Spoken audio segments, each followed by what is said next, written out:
Hello and welcome to the July update for my summer reading bingo TBR thing that I'm doing.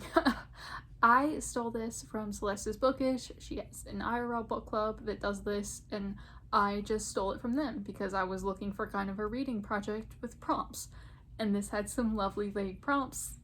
I will link her in her introductory video down below, but this is really just something that she does with her friends, and I am stealing to do my own thing. So, I read a lot. I started this in June, so everything I read in June counted, and I read 11 physical books in June. I'm only counting physical books for this. There's no particular reason for that. It's just what I'm doing. So, I read 11 books in June, and all of those counted, which means I just knocked out half the board in June. And I was going to go through everything and just kind of explain what books I read for which prompts, and then I kind of looked at it and was like, I don't want to do this for 11 books when I just did my wrap up, if you care about that. So here's the initial blank board over here, and then I'm just going to replace it with the board that I have right now with all the covers in it, replacing the prompts that I've read for. So if you care to look, you can look. I'm just gonna do another TBR of my hopefuls, although I will say, of the TBR I did, I have read all but 3 of them. One was my reread a childhood favorite prompt. I was going to read Ribbons by Lawrence Yep, just because that's always my go-to. I adore that book. But then I read a nonfiction book about Nancy Drew, so of course I read a Nancy Drew book and counted that instead. Wasteland Woes by Isaac Cook Khan. I did actually read, and then I decided not to count it for this project because I did read an ebook version of this instead of a physical copy, and I kind of was just like, let's make it harder on myself and only count the physical books. So I decided not to count that. And then the final thing that was on that TBR that I still have yet to read is The Devil's Advocates, Greatest Closing Arguments in Criminal Law by Michael S. Lief and H. Mitchell Caldwell. This is for my true crime prompt, and as you can see, I have a bookmark in it. I am actually reading it and loving it. I was just reading a short story collection that took up most of June, and this is also pieces. It's not a single narrative, and I just don't tend to read 2 of those types of books at once, so this just kind of was constantly on the back burner, and I only just started it, but it's wonderful, and I will get it read this month, and possibly this weekend, if I have a good 6 hours to just sit down and go through this and Google things and research, because it's so fascinating. But this is the last one. So the fact that I basically read every single thing on that TBR is impressive to me. I kind of was not expecting that to happen. I was like, these are maybes that might get read over the next 3 months, and I just sat down and read them all. So apparently my brain is in a TBR mood. I don't expect that to last very long, but let's do another TBR and see if it does. To start off with the easy ones, Karin Slaughter. I've been reading the Grant County series this summer. The first 2 are on the board for various prompts, and I have 3 left that I plan to read. So that is Indelible, Faithless, and Beyond Reach. 2 of them will be for the part of a series trilogy duology prompt and the free space, and then this one will be for Red on the Cover, because I know I'm gonna read them, so it's let's just stick them in the easy slots, because I know that's where they fit, and all 3 of them fit. My other current read, in addition to the Greatest Closing Arguments law book that no one cares about, Station 11 by Emily St. John Mandel.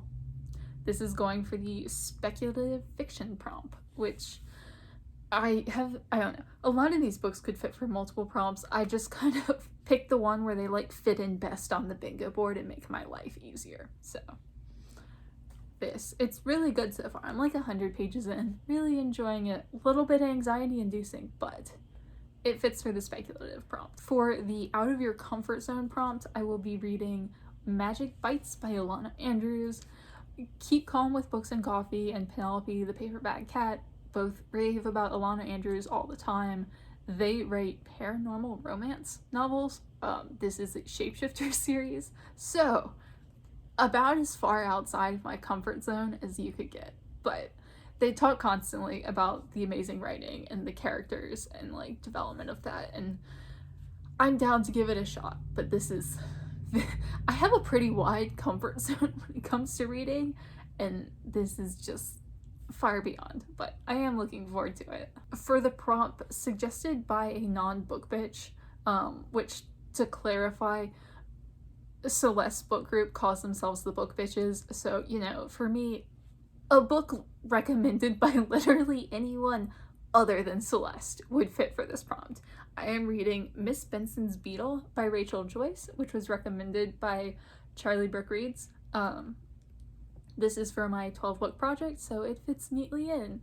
This is historical fiction about two women in 1950. I think they're both British after World War II who travel the world together, I believe. It's about the transformative power of friendship, so I'm looking forward to this. This seems lovely. For the prompt, read a book that's been on your TBR longer than a year. Hundreds of options, literally hundreds, but I really want to read this. When I Hit You, or A Portrait of the Writer as a Young Wife by Meena Kandasamy. This has been on my TBR for a long time. Mianacorn from the Bookish Land talked about this when it was initially published, and I want to say that was in like 2018, and it was like nominated for the Women's Prize. And I just really wanted to read it. Like, I can't really tell you anything about this or why I want to read it, but it was one of those books that I heard a vague thing about, and my brain immediately went, I will love that. And I bought myself a new copy, which at the time was not an easy thing for me to do, and then I never read it. So I am really looking forward to this, and also kind of nervous because it's like, I have no justification for thinking I will love it. I'm just convinced that this will be a favorite read for me. So hopefully I love it, because otherwise I will be crushed. And then the final on this TBR, this very short, very brief, chatty TBR, read a book by a non-American author. Iain Banks, The Bridge. I read The Wasp Factory by Iain Banks and was thoroughly unimpressed. I hated that book. I was not a fan. So I had already bought this. And at this point, I want to get it off my TBR. I don't want it on my shelf. This is an ugly copy anyway. That's literally falling apart. Like, it is literally falling apart. So even if I enjoy it, I'm unhauling this.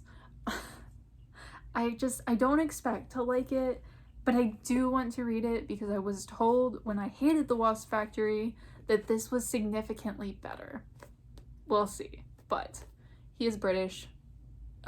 He's not the only non-American author I've read, obviously, but yeah, he will fit for that.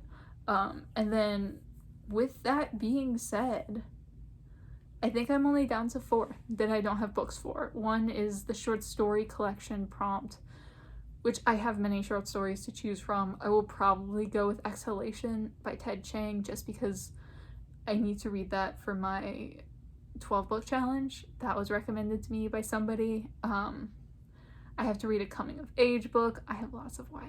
I have to read an LGBTQIA+ book, which I have lots of that too. And then an occupation that I had/have/want, which I don't know how to go with that one. I could choose writer or anything in retail. I don't know. I haven't decided on that. That's the only one that I'm like, concerned is a strong word. That's the only one that I still have any kind of questions on what I'm doing for that prompt. Because I did want to be a writer at one point, and I have worked a lot of retail. And I'm currently an administrative assistant, but I feel like it would be rather difficult to find a book about an administrative assistant. We don't live interesting lives, so either retail or find a book about her. I guess the Meena Kandasamy book would work for this, but I don't know. I haven't decided.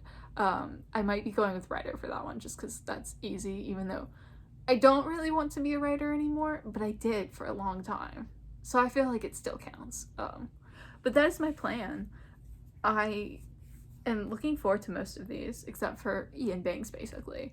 I'm hoping for some great reading. I have high expectations. Station 11 is great. The Closing Arguments book is great. I love weird pop law books. I call them pop law, like pop psych books. It's pop law. It's law written for people like me who have a high school diploma. Fascinating though.